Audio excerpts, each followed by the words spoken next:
Matt, how has the quarantine and everything gone for you so far? Well, I'm getting to the point now where uh, it's getting a little monotonous. It's doing well with it. As long as the weather's nice and we can be outside doing stuff, I don't mind it. So it hasn't been too bad. The kids are kind of getting back into school a little bit, I think, coming up in the next couple days. And so it's not ideal, but it could be worse. And I wanted to ask, with the announcement today with the cancellation of the London series for the Cardinals and Cubs this season, I wondered if you had either been in contact with any of the Cardinals players about that, or maybe, kind of tell us, what they would be going through. I mean, that's a pretty rare thing that just got canceled. Yeah, I mean, I think it's cool once you're there and maybe the actual games part of it, but that's hard for guys that are in a routine and the routine and the travel and traveling to London to play a couple baseball games is sometimes that can have an impact when you get back and I know it's good for the global growing of the game, but as a player, I'm sure they weren't all that thrilled about all the travel that was going to take place, getting over there and sort of the all the pomp and circumstance of playing overseas and that kind of thing. But I think it would be cool, like I said, once you get there. But I'm sure that the guys definitely are okay with not having all that travel. Hey, Matt, you talk about routine, and fortunately for you, you didn't have to go through what the players are going through right now with this deadly virus. But how do you think some of these guys are handling this? Don't know when they're going to play, don't know if they're going to play. Already spring training would be over. You already paced yourself through that. You'd be in the first week of the season, all in all. How do you think, I guess veterans probably easier, but how do you think kids in general are handling this? Well, I'm sure there's some anxious times that go into it, but I think you kind of just go back into off-season mode almost, kind of late off-season mode where you're still kind of hitting a lot and doing mostly baseball stuff, but getting your workouts in.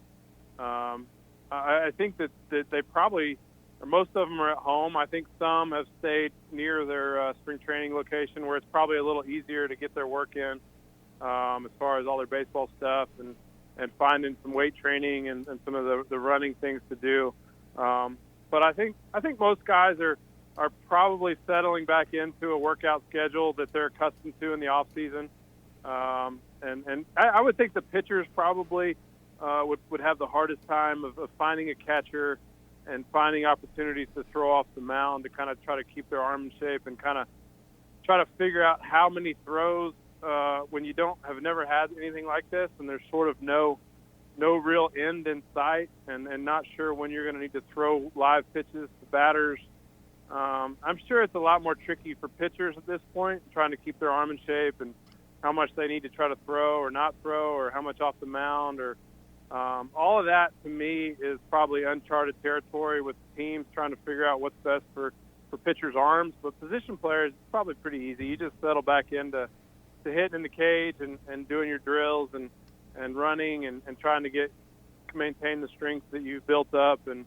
But that's really not that hard for position players, like I said. So I would imagine that the pitchers are probably trying to figure out what an effective way to get their arm in shape, but not overly extend themselves, not knowing when or how long this season's going to last. You're pretty connected still with the major league level. You haven't been gone all that long.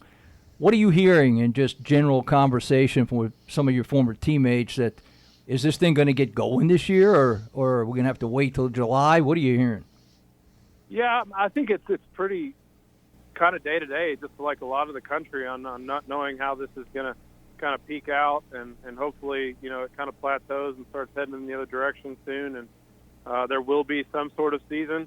I don't know that the teams have given them any information that we don't have other than just kind of hang tight and see what happens. But obviously, as a baseball fan now and somebody who loves the game and somebody who loves this country, that hopefully we can get this thing headed in the other direction and we can get it under control, hopefully maybe a vaccine and people can kind of pick up the pieces of their lives again and get back to work and the hard part to me is that sports has kind of always been an outlet for people in tough times, and you can kind of go home and maybe check out for a couple hours and watch your favorite team play a sport, or try to get to a sporting event and take your mind off of the the hardship maybe going on in your life or in the world. And it's really, for me as a sports fan, I think that's been a very difficult time, just not having anything to kind of pop on and check out for a little bit too. And I think it'd be nice to get sports back going and give people something to get excited about with their team and rooting for their team. And ultimately, I think it would be kind of cool to have a World Series run into late October, November, potentially in December, and maybe do it in a warm climate, something like that. It might be a neat idea and might give people something to look forward to. Matt, Jason Elmquist here, and obviously we've talked a lot about pros and college. Obviously, college baseball athletes are going to get that extra year of eligibility, but for you and your family, obviously you have a son, Jackson, who's a starter for Stillwater High. What's it been like for him at the high school level, knowing that his baseball season's over, that he didn't get the opportunity, he's not going to get another year of high school eligibility or anything like that? Kids adapt to this kind of thing a lot better than we do. And really, to them, they're the most excited is they don't have school. And, they move on pretty easily. And it's probably hard for the seniors more than the sophomore, maybe like Jackson. These seniors missed out on their senior year of high school baseball. And some of them may have, missed out on opportunities for junior college, or most of the Division I players had already been, signed or seen. But I think it's probably harder, like I said, for the seniors that are going to miss this opportunity and their senior year. But for Jackson, it's not. He loves baseball, and we still can do some things outside, and we're still doing hitting and throwing and doing baseball stuff. But it's not like playing the game. And so you try to find things to keep him busy and keep him getting better and keep him working and keep him doing things that they enjoy, which is baseball and practicing baseball, and know that this is much bigger than just baseball, and we want our country to get healthy and get a hold of this so that everybody can get back to doing some of the things that they really love to do. Hey, Matt, it's been a while now, a little bit since you've been on the OSU baseball team coaching again here, and kind of tell us how it's been coaching with Josh, your brother, on the team. It's been great. I really enjoy being around him, and obviously having been gone and doing and pursuing my career for a long time, to kind of come back and be able to get back in and spend time with him and his family and the OSU family, and to get a chance to work with 18 to 22-year-olds and try to help them reach their goals and their dreams, and try to help them with their life and trying to help them navigate through things that are hard, and trying to figure out who they are and as people and players. And so that's been really really a lot of fun, and our staff is a lot of fun to be around, and getting a chance to spend time with my brother and watch him do his thing in his element, and all the other coaches have really enjoyed it. Unfortunate and that it was cut short. I felt like this was a team that had a high ceiling, that we were starting to tap into some of the young guys' potential, and get a chance to kind of see how that team would have shaked out. It's disappointing, but like I said, there's much bigger things going on in the world, and but that was something that I was really enjoying and anxious to get a chance to see what's next, and like I said, get this thing taken care of so that we can move into looking at what our players are going to be doing this summer, maybe, and this fall coming up, trying to get O'Brate Stadium opened up and kind of transition over into the new facility and all the excitement that comes with that, and the ability to help our players get better with the new cages and practice field and a playing surface like O'Brate Stadium is something that I'm looking forward to, and hopefully it'll happen sooner than later. Speaking of Josh, he'll be busy here for a while trying to figure out how to make all this stuff work. So let's not get into that. But I do want to ask you, it's uncertain anyway when you have, just on an ordinary year, you got seniors who could be drafted, you got juniors who are draftable. Those roster decisions come, basically after the season's over. But now you don't know if there's going to be a major league draft or when it's going to be, the timing of it. When you guys meet as a group, do you discuss some of these eventualities and maybe try to have an answer for some of the kids? It's hard because, this is such a fluid situation. And, with MLB being in control of the draft and talking about 5 rounds, well, maybe 10 rounds, or, if you don't get drafted in the first 5 rounds, the max money you can get is $20,000. And, it's kind of such a fluid situation. We don't have any more answers, I think, for the kids than they are reading on Twitter. I think all this stuff is happening in real time on Twitter with the NCAA, that they're not really even giving college coaches or administrators a heads up on what these votes or rulings are going to be. I think outside of, giving all these kids their year of eligibility back, everything else is not really a known. So we have, we're going to have plans in place when they hand us down, the exact rules and what's going to go on with the draft and, who gets a year back as far as if junior college kids come in as sophomores or they come in as juniors. And, I think that all of that is going to be factored in, and how many roster spots do we have? Do we get the extra roster spots back with the seniors, with scholarship and what our roster looks like, and, what players do we think are going to draft in the top 5 rounds, or do we have, 5 to 10 rounders? It's just it's kind of a mess, to be honest with you. When you sit down, you write down sort of the depth chart and the roster situation on paper. It's going to be challenging. I think, Josh is going to be the head of that, but, the rest of us trying to figure out, what's best for the program going forward and best for kids, really, and their playing careers and playing time. And it's going to be a challenge, I think, for all the colleges. Hey, Matt, I know this is kind of a wide net question here, but in your best opinion, simply put here, will there be Major League Baseball this season? I wish I knew more about this virus. I would say that the owners and the players will want that to happen really badly. I think everybody in the country wants sports, and I think that would be the next sport that looks like a possibility. I mean, I don't see a scenario where the NBA will be able to resume, I guess, in their normal time frame. And if they want to play in the summer and resume this thing no matter when it sort of gets headed in the other direction, I guess we could see NBA basketball. But I think the Major League Baseball season is maybe the most optimistic resumption of a season for major sports.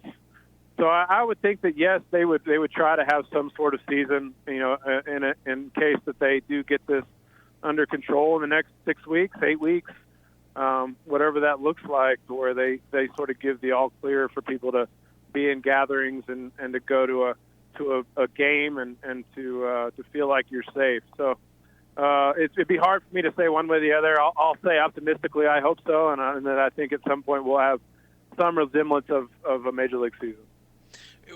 To follow up with that, if you were still on a team or whatnot, would you prefer having a full season, or would you be okay with if they went with an abbreviated season and maybe started and just did half of the season starting around the All-Star break? I think as a player, I'll take anything. I think that's something that as a player you would say, you know what, I'm willing. This is 1 year, and obviously this is out of our control. If we get to the point where we can get a half a season in and a full playoffs, then let's do it. I think that this is what baseball players do. They love it. They have passion for it, and we recognize the cool thing that it offers fans. Like I talked about earlier, sort of a checkout or a kind of a distraction of some of the suffering and things that are going on in the world. I think all the players would be okay with whatever scenario that Major League Baseball and sort of the country thought was best. I don't think players have a problem playing in a little bit of cold weather if this pushes into November and trying to make this work so that we get baseball back on the field and we have an exciting World Series at the end of it. Yeah, coming from somebody who played in cold weather a lot of your career in Denver, that's for sure. I could imagine you'd say something like that. But yeah, I mean, it would be cool. I think having a location, if you had to push the season into late November or December to have a World Series, a one-time World Series at a location that either had a dome or had warm weather, where that you could get it off without worrying about terrible weather. But I do think that we can play ball in pretty cold weather and still get a pretty good baseball on the field. I want to get one X and O observation in before we cut you loose here, but we were 13-5 when the season came to an end, and obviously the lineup was starting to look pretty good, top to bottom. You had a good feel for who could hit before, who could lead off, who could blah blah blah. But the one thing that kind of jumped out at me over in the runs scored and maybe some of the pitching, and this goes hand in hand.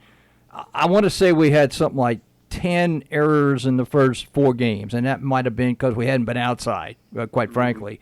But over the last, 14 games, I mean, it was less than an error a game the rest of the way. A lot of free baseball was taken away over those 14 games. Yeah, I mean, I just think that, when guys get comfortable and you get back outside and the speed of the game, and slowing things down in your mind, it takes a while. And sometimes you like to think that you got enough repetition in that you can kind of just roll right into the regular season. And but sometimes it takes a minute. And I think that, especially, with our young pitching and the pace and the strike throwing, I think, in the first couple outings was a lot of pitches and a lot of deep counts. And sometimes fielders get on their heels when a pitcher takes forever. He's at 74 pitches after 3 innings, and all of a sudden you've been standing out on defense and, like I said, kind of on your heels.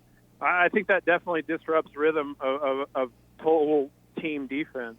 And I think that as our pitchers started to get in rhythm and started to work faster and started to throw more strikes, I feel like our defense was really settling in and, it was starting to really kind of take shape. And I feel like that's why I was pretty excited about where we were headed with this team is that, our young pitching was, to me, all along was going to be sort of the key cog into whether or not we could have a big-time team that had a chance to go to Omaha. I felt like was going to be how fast our young pitching was able to turn into the kind of the talent that they had and kind of start to tap into that. So I felt like we were headed in that direction, and hopefully we'll be able to roll that into the fall and then on into next spring.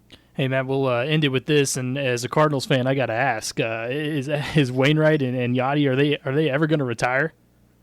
It's pretty fun to watch. I mean, I think that Adam probably had his most healthy, productive season last year that he's had in 5 or 6 years. And even talking to him today and over the last few days, it's the best he's felt in a long time. So I'm excited for him and that he's kind of put his arm and elbow troubles behind him and seems to be feeling great. And Yachty just continues to roll out there for 120 to 130 games a year and in a position that calls for, just such trauma on your body.